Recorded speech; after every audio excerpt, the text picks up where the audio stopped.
Who's coming? I asked, confused. Murderers, he said, glancing behind him. They killed my friends. Murderers? I asked skeptically. I don't know if he thinks I'm stupid or what, but I know a prank when I see one. Yes, he yelled. I don't believe you, I told him. I was just about to close the door when a blood-curdling shriek rang through the air. The boy let out a horrified squeak and looked at me with pleading eyes. Please. I could feel fear coursing through my veins. Should I let him in or leave him so he can buy my friends and I time? No, I wasn't gonna let him die.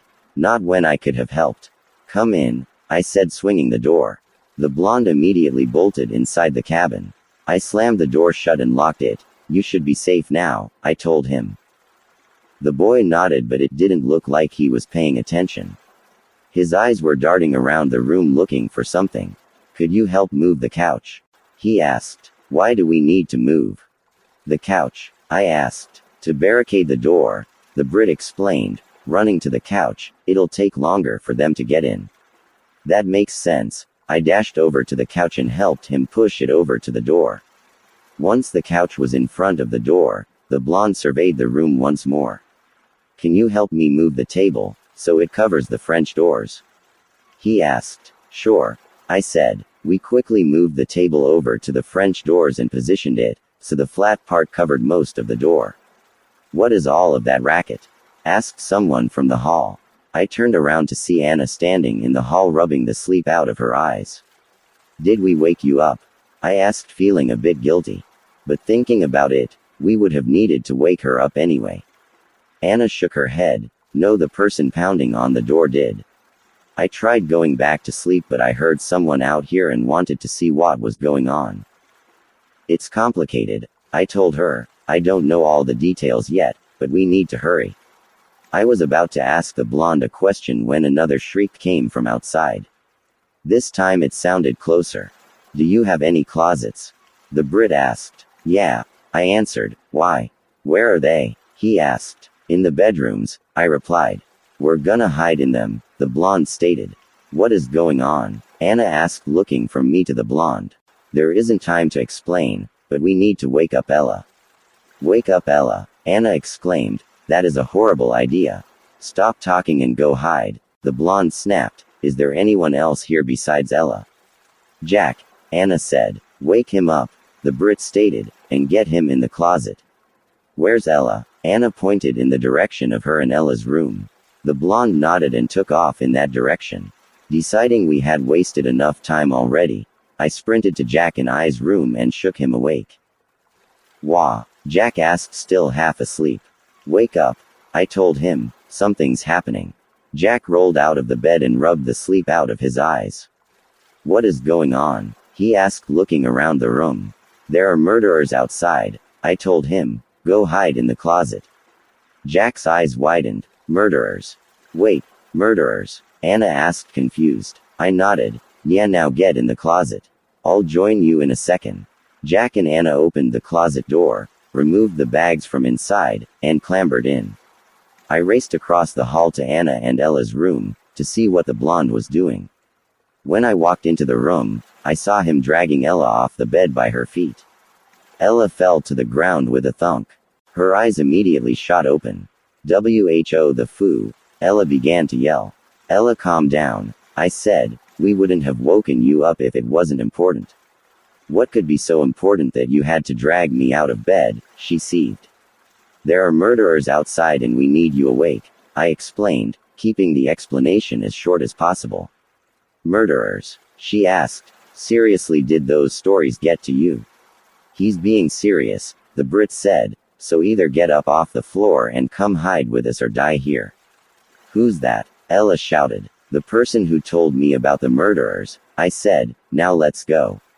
Wow, wait, you're saying you let a random person inside the cabin because they said there were murderers outside?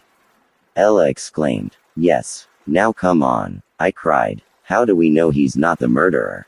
Ella asked. Because, I was cut off by another blood-curdling shriek. This time it only sounded like it was a few feet away from the cabin. Ella went pale. Where are we hiding? She Blood Moon Lake asked, standing up from the floor. The closet in Jack and I's room, I said, already making my way out the door. Let's go, Ella said, following behind me. Finally, the blonde muttered. We ran back down the hall to Jack and I's room. When we got there, I opened the closet, and we all climbed inside. The closet was cramped, but it was the best hiding spot we had. The Brit was closest to the door and Anna was the farthest away from it. We sat there in complete silence for what felt like an eternity, waiting for something to happen, but nothing did. Are we sure there are murderers? Jack whispered. Yes, now be quiet, the Brit hissed. Jack opened his mouth to say something but quickly shut it when we heard someone slam into the front door. I sucked in a breath and closed my eyes. The person rammed into the door again, and again, and again. Suddenly there was a loud crack and the sound of shattering glass. The French doors, I realized. They were made of glass. Of course, they were easy to break. A deafening boom sounded through the cabin as the front door finally gave way. 2 noisy shrieks rang through the cabin. I covered my ears to try and dampen the noise. Sadly, it didn't work. More crashing and banging could be heard from around the cabin. The sound of shattering glass and toppling furniture filled the air. I opened one eye and glanced around the closet. Anna had her eyes squeezed shut and her back pushed against the wall while Jack had curled in on himself trying to make himself a smaller target. Ella had her eyes wide open and was completely ridged, and the blonde had his eyes shut and was shaking slightly. I took another deep breath and tried to listen for any signs of movement from outside the closet.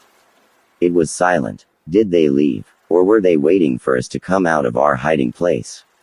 I stayed quiet and strained my ears for any kind of noise, but the only thing I heard was my pounding heart, breathing, and footsteps. Wait, footsteps. That's not any of us. I heard the room door swing open, and both of my eyes shot open. Please don't check the closet. Please don't check the closet. Please don't check the closet.